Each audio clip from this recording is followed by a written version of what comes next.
By the time my brother slid the folder across the Christmas dinner table, I already knew this had nothing to do with celebrating the holidays. My name is Claire Hartwell, and I'm 29 years old. I work as a loan officer at a regional bank in Charlotte, North Carolina, which means I spend my days reviewing financial risk for a living. I know what predatory paperwork looks like. I know what a cosigner trap looks like. And sitting at that table surrounded by 23 members of my family, watching my brother smile with the quiet confidence of someone who had already spent money he hadn't earned yet, I knew exactly what this dinner was. It was an ambush with glazed ham. My brother is 4 years older than me. He's the kind of person who has always moved through life expecting a soft landing, and our parents have always been the mattress. Growing up, every failure of his had a cushion. Every consequence got softened. When he dropped out of college after 2 semesters, they called it a gap year.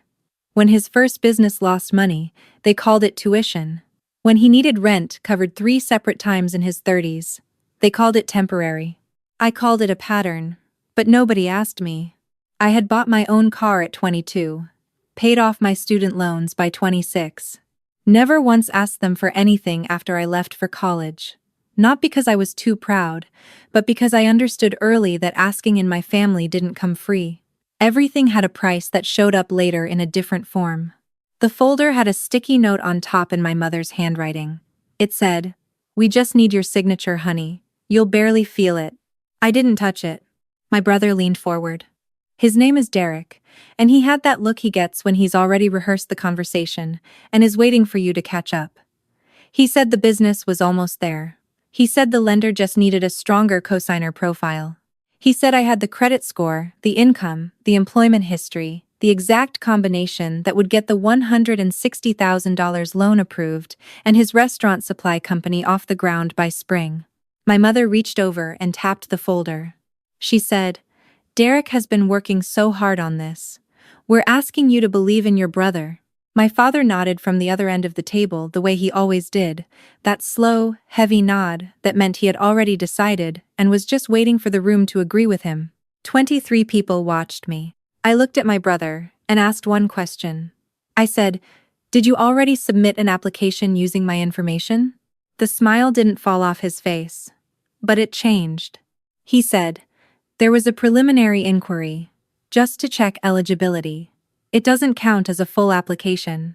I set down my fork. I said, "A preliminary credit inquiry absolutely counts. And you ran it without my consent." My mother's voice went sharp. She said I was making this into a legal issue when it was a family issue. She said I always did this, turned everything cold and technical when people were coming to me with their hearts open. She said Derek had a real opportunity in front of him, and I was the only person in the room who could help him, and wasn't I tired of being the one who held back while everyone else moved forward? I almost laughed at that last part. But before I tell you what I said next, I need you to tell me something first. What time is it where you're watching from? Because I want to know how far this story travels, because what happened after I stood up from that table changed things for more people than just my family. Drop it in the comments. What I said was this: "You ran a hard inquiry on my credit file without my authorization. That's not a family issue. That's a federal one." My father told me to lower my voice. I wasn't raising it. My brother said I was being dramatic. He said it was one inquiry, not the end of the world, and that if I just signed the actual application, the preliminary one wouldn't matter anyway. My aunt, who was seated 2 chairs away from me, put her hand over her mouth. Not from shock at what I'd said, from something else. I thought, recognition, maybe, or guilt. My mother stood up. She said that she and my father had spent their lives making sure both of their children had everything they needed, and that the least I could do was show up for my brother the way he would show up for me. Then she listed things. The way parents do when they want to turn love into debt. She mentioned the laptop they bought me for college. The 2 months I stayed home after graduation while I looked for my first job. The time they co-signed my first apartment lease when I was 23, which I paid every single month without one late payment, but that part didn't make the list. Derek added, "You make good money, Claire. This doesn't even touch your life." I looked at him for a long moment. I said, A $160,000 co-signed loan absolutely touches my life. It sits on my debt-to-income ratio. It affects every financial decision I make for the next 10 years. You know this. You had to have known this when you pulled my credit. He shrugged. He actually shrugged. That was when I understood something I had been explaining away for years. My brother didn't see me as a person with a financial future of my own. He saw me as a resource with a good credit score. I picked up the folder. I did not open it. I looked at my mother, then my father, then Derek, and I said, "I need to make a phone call." My mother said, "Claire, don't you dare." I stepped away from the table and walked into the back hallway, and I called the bank's fraud line from memory, because I had given that number to customers enough times that I had it in my head like a reflex. I reported an unauthorized credit inquiry. I gave them the date range. I told them I had not authorized any lender to access my file on my behalf. The representative told me a flag would be placed on my account within 24 hours and that I should follow up with a formal dispute in writing. The whole call took 6 minutes. When I came back to the dining room, the table was quiet in a way that felt pressurized, like something was trying very hard not to explode. I sat back down and said, "I reported the inquiry." Derek went completely still. My mother said, "You didn't." I said, "I did." Then my father said something I had never heard him say before. He said, "You just destroyed your brother's deal." And I said, "No. He did that when he used my name without asking." I spent that night at a hotel 12 minutes from my parents' house. Not because I was dramatic. Because I had driven 2 hours for Christmas dinner, and my credit file had been accessed without my consent, and I needed to be somewhere quiet enough to think clearly. I sat on the edge of the hotel bed with my laptop and a lukewarm coffee, and I started pulling everything I could access. The preliminary inquiry had gone through a lender I'd never heard of, a commercial loan company operating out of Raleigh. The application listed me as co-borrower, not co-signer, co-borrower, meaning in the eyes of that lender, I was half responsible for the business itself. I stared at that screen for a while. Then I opened my email and found something I hadn't expected. A message from 3 weeks earlier that I had skimmed and filed away because the sender name didn't ring a bell. His name was Marcus Webb, and he had written that he was the silent equity partner in Derek's restaurant supply venture, and that he wanted to schedule a call to discuss the financing timeline because, as he put it, he had already transferred his initial capital contribution based on the representation that the co-borrower paperwork was finalized. I read that sentence 3 times. Based on the representation that the co-borrower paperwork was finalized. Marcus Webb believed my signature was already on that application. Someone had told him that.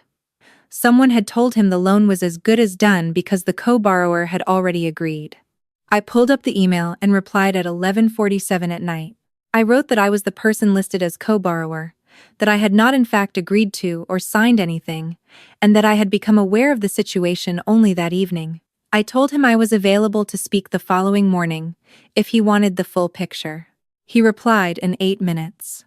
He said, "I need to speak with you as soon as possible. I wired $40,000 2 weeks ago."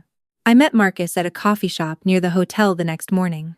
He was in his mid-50s, careful with his words.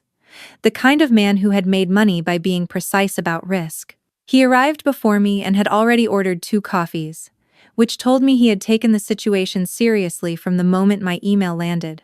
He laid out what had happened in clean, factual terms. Derek had approached him 4 months ago with a business plan for a restaurant supply distribution company. The pitch was solid enough. Marcus had agreed to put in $40,000 as an equity partner on the condition that the business secured a commercial loan to cover operating capital. Derek had told him the loan was essentially approved, that his sister, a loan officer with excellent credit and stable income, had agreed to co-borrow, and that the paperwork was being processed.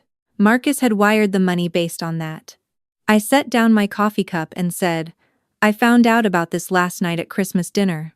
Derek has never once asked me to co-borrow on anything. He ran a credit inquiry on my file without my authorization and brought a folder to a family dinner, expecting me to sign in front of an audience." Marcus went quiet for a moment. He said, "So the loan is not in progress." I said, "The loan application has a fraud flag on it as of last night." He closed his eyes briefly. When he opened them, he looked more exhausted than angry, which I recognized as the expression of someone doing rapid mental math on a loss they were only beginning to understand. He said, "Did your brother know you hadn't agreed?" I said, "He knew." Marcus nodded once. He said he needed to contact his attorney. I said I understood. I also told him that I was willing to provide written documentation of everything I knew, the unauthorized inquiry, the timeline, the Christmas dinner, and the absence of any agreement on my part. I told him I wouldn't offer opinions or speculation, only what I could verify. He thanked me in the quiet way people do when they realize someone is giving them something more useful than sympathy. On my drive back to Charlotte that afternoon, my phone started filling up like a storm drain in heavy rain. My mother called 11 times. Derek called 7. An aunt I hadn't spoken to in 2 years sent a text that said, "I hope you're happy with yourself." My father left a voicemail that said I had blindsided my brother on a holiday, and that family didn't do things like this to each other. I listened to that one twice because it was almost funny. I documented everything. Screenshots, timestamps, voicemail transcripts. I forwarded copies to my personal email, my secure cloud folder, and a separate backup I kept on an external drive, because I had worked in lending long enough to know that paper trails are the only things that hold when memory gets convenient. The next morning, I was back at my desk in Charlotte. I sent a brief message to my manager, not because I was required to, but because I knew my family. I wrote that a personal situation involving unauthorized use of my financial information might result in outside contact to my workplace, and that I wanted to flag it proactively. My manager called me within 20 minutes and said, "Whatever is going on, we have your back." That sentence landed harder than I expected. The calls got uglier before they got quiet.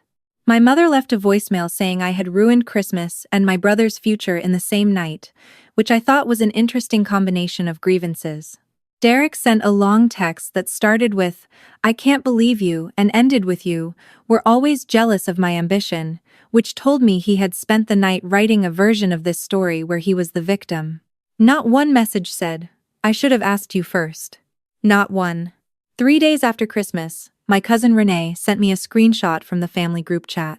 My parents had posted a long message saying that I had experienced some kind of overreaction at dinner, and that Derek's business plans were simply on hold while the family worked through a misunderstanding. My brother added a sad face emoji and wrote, "I still love my sister. I hope she gets the support she needs." I stared at that for a long time. It was a masterclass in reframing. I was now the unstable one, the one who needed support. They were the patient, grieving family waiting for me to come back to my senses. I had watched this playbook run before, just never with me as the target. So, I did something I should have done years earlier. I built a file, not an emotional one, a factual one. Dates, dollar amounts, documentation, the unauthorized credit pull, the co-borrower listing, the email from Marcus Webb, the timeline of Derek's previous financial asks that my parents had quietly absorbed over the years without telling me I was expected to join in. The further back I went, the clearer the pattern became. Derek wanted something. My parents positioned it as family loyalty. I was supposed to comply before I had time to think. When I didn't, I was the problem. The strange thing about seeing a pattern clearly for the first time is that it stops feeling like betrayal and starts feeling like information. I hadn't been uniquely unloved. I had just been uniquely useful. Marcus Webb moved faster than I expected. His attorney sent a formal letter to Derek within the week, requesting return of the $40,000 based on material misrepresentation of the co-borrower arrangement. My brother called me the morning it arrived. His voice had lost the rehearsed steadiness it had at Christmas dinner. He said, "Do you understand what you've done?" I said, "I reported an unauthorized credit inquiry and told the truth to someone you had misled." "Yes." He said, "Marcus is going to pull everything. The whole deal collapses." I said, "That happened the moment you told him I had already agreed when I hadn't." He was quiet for a second. Then he said, "I knew you'd eventually come through. I just needed you at the table first." That one sentence told me everything the Christmas folder hadn't. He hadn't forged my signature. He had planned to manufacture my consent through social pressure in front of an audience, counting on me to be too embarrassed or too exhausted to say no in front of 23 family members on a holiday. He had told Marcus the deal was done because he genuinely believed that once he got me in that room, it would be. He had built a $40,000 business relationship on the assumption that I could be cornered. I said, "You don't need me to come through. You need a business plan that works without using someone else's credit as the foundation." He hung up. My parents showed up at my apartment in Charlotte 4 days later. Not together. My mother came first, unannounced, which was her way of making sure I couldn't prepare. She stood in my doorway in her good coat and her pearls, and she looked at me like she was waiting for me to apologize for something. I stepped into the hallway and pulled the door closed behind me. I did not invite her in. She said she needed me to contact Marcus Webb and explain that there had been a misunderstanding. She said Derek was devastated. She said the business was his chance to finally build something real, and I was standing in the way of it because of pride. I said, "There was no misunderstanding. He told his investor my signature was secured." "It wasn't." She said, "You could have just signed." I said, "A $160,000 co-borrower agreement that I never agreed to. On a business I was never consulted about, no." She said, "We have sacrificed so much for you." I said, "I know you believe that." She didn't have a response ready for that, which told me she had expected either a fight or a cave, and I was giving her neither. Then she said the thing I think she had been building toward all along. She said, "If you let this fall apart, you are choosing a stranger's money over your own blood." I looked at her and said, "I'm choosing not to be responsible for a debt I never agreed to carry." Marcus Webb didn't do anything to deserve losing $40,000. Derek did that. She left without another word. The click of the elevator door closing behind her was the quietest sound I had heard all week. My father came the next day. He sat in his truck in the parking lot of my building for 40 minutes before he called me. I know because my building has a security camera at the entrance, and my neighbor texted me that someone had been sitting outside in a gray F-150 for a while. I watched the call come in on my phone. I let it go to voicemail. He said, "Claire, it's Dad. I think we need to talk like adults. Call me back." The voicemail after that one had less composure. He said Marcus Webb's attorney had been in contact again. He said Derek was talking about having to dissolve the LLC before it even launched. He said things had gotten out of hand. The one after that, he said, "You don't understand what this is going to cost us." I listened to that line 3 times. He still meant his cost. But it was something. The part my parents had not counted on was how quickly the structural damage spread once the co-borrower flag was in the system and Marcus's attorney was involved. Derek had signed vendor pre-agreements with 2 restaurant supply distributors in anticipation of the loan coming through. Those agreements had penalty clauses for cancellation within 60 days of signing. The loan falling apart triggered both of them. The LLC had also taken on a small office lease in a commercial park outside Raleigh, which Derek had signed personally but had assured the landlord was backed by incoming capital. When Marcus suspended his equity position pending the legal review, the capital did not come in. The landlord wanted 3 months penalty rent. When everything was totaled up, Derek was looking at somewhere between $35,000 and $50,000 in personal exposure from agreements he had signed against a loan that was never real. My parents had to liquidate a mutual fund my father had been building for years to help cover part of it. My mother had been planning a kitchen renovation for the spring. That got canceled. The family group chat went very quiet. An uncle texted me privately to say he had always wondered why Derek's plans never seemed to account for what happened if things went sideways. A cousin told me that our mother had apparently asked her the previous year about whether she'd be willing to co-sign something for Derek if I refused, which was a detail I filed away and did not respond to emotionally. Then my Aunt Pam, who had been sitting at that Christmas table 2 chairs away from me and had said nothing when my mother tapped that folder, sent me a message that said, "I should have asked what was in that folder before I watched you get handed it. I'm sorry. It was cowardice. It was late, and she was right, and it still mattered. Toxic systems don't survive on the cruelty of the people at the center. They survive because enough people on the outside decide that staying quiet is less uncomfortable than speaking up." The 23 people at that Christmas table who watched a folder get slid in front of me and said nothing were not bad people. They were just people who had decided, probably without even making a conscious decision, that the path of least resistance was to let it happen and see how it turned out. I had been one of those people for years, in different versions of the same dynamic. Every time I had let a comment pass, every time I had absorbed a loan request reframed as a gift, every time I had made myself smaller at a family table so Derek could take up more space, I had been keeping the system running. I stopped keeping it running at Christmas dinner. 3 weeks after that, my brother asked to meet. I said no. Then he sent a message saying he wanted to talk. Not about the business or Marcus, just about us. I didn't respond. Then my parents sent a request for a video call with close family. They said they wanted to clear the air and speak honestly about what had happened. I joined because I was curious enough to watch and composed enough not to need anything from it. 15 people on the call. My parents, Derek, several aunts and uncles, a few cousins. My father looked like he hadn't slept well in a while. My mother sat perfectly straight, which meant she was furious at having to be there. My father spoke first. He said that looking back, they had handled the situation at Christmas in a way that was not fair to me. He said they should not have presented the co-borrower request as a condition of family belonging. He said Derek had not been truthful with his investor about the status of my agreement, and that this had caused real harm to someone who had acted in good faith.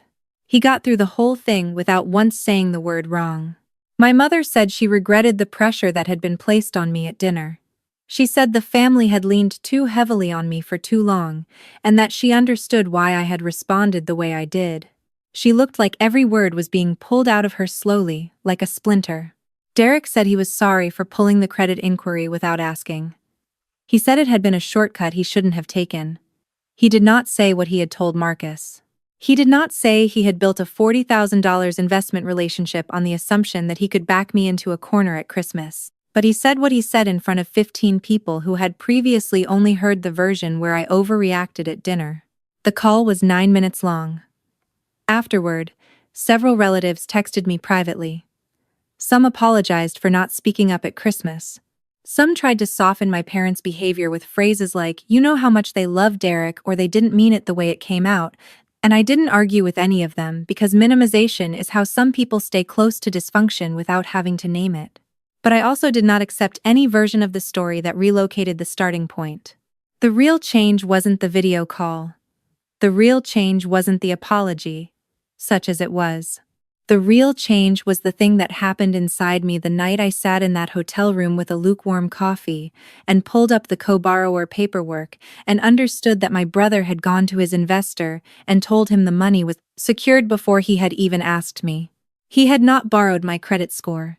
He had borrowed my identity, my professional credibility, my years of careful financial behavior, without my knowledge, without my consent, and with total confidence that when the time came, the room would close around me and I would comply.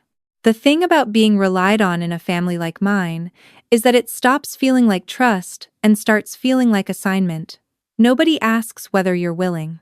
They proceed as though your reliability is a public utility, something they can access whenever the need is great enough and the ask is framed the right way. I spent years believing that was what love looked like in my family. That being needed was the same as being valued.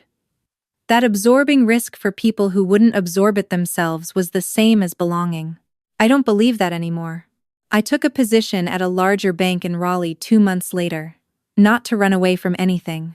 The opportunity was real, and the timing was right, and I wanted a dining table with windows and a commute that didn't involve driving past my childhood neighborhood every morning. I found an apartment with a big kitchen and good light, and a balcony that looks over a strip of trees. I had people over for New Year's Eve, friends who had never once presented me with a folder, who had never once made me feel like my presence at their table was conditional on what I could provide. We stayed up past midnight talking about nothing important. Nobody was keeping score. Nobody was building a case. The first week of January, I got a text from Derek. It said simply, "I'm sorry, I assumed you'd just go along with it." I read it 3 times. It was the first sentence he had said to me in months that I believed completely. I wrote back, "I know." I didn't write anything else, because I didn't need to. That wasn't coldness, it was accuracy. The border between us was real now, and borders don't require speeches, they just require that both people understand where they are. What I want anyone listening to hold on to is this. There is a particular kind of pressure that gets applied to the reliable person in a family. It comes wrapped in words like loyalty and sacrifice and doing it for us, and it can be very hard to separate from actual love because it borrows the language of love fluently. But love does not require you to co-sign something you didn't agree to. Love does not require your credit file, or your silence, or your willingness to be humiliated at a holiday table in front of everyone who has ever watched you be quiet, and assumed that meant you had nothing to say. Sometimes the most honest thing you can do for the people who have always depended on you to absorb everything is to simply stop absorbing it. They will call it cruelty. They will call it betrayal. They will call you cold, calculating, difficult, ungrateful. They will build a version of the story in which you are the problem and circulate it in the group chat before you've even gotten back to your car. Let them. Because the people who have been watching you carry everything without ever asking whether you were willing or not, in that moment, describing your character. They are describing their own expectations losing their footing. And that is not your floor to refinish. If you were in my position, what would you have done? Would you have signed it in that room, just to make the dinner end? Or would you have done something I didn't think to do? Tell me in the comments. And if this story found you at exactly the right time, you know what to do. Welcome to Revenge Fruit.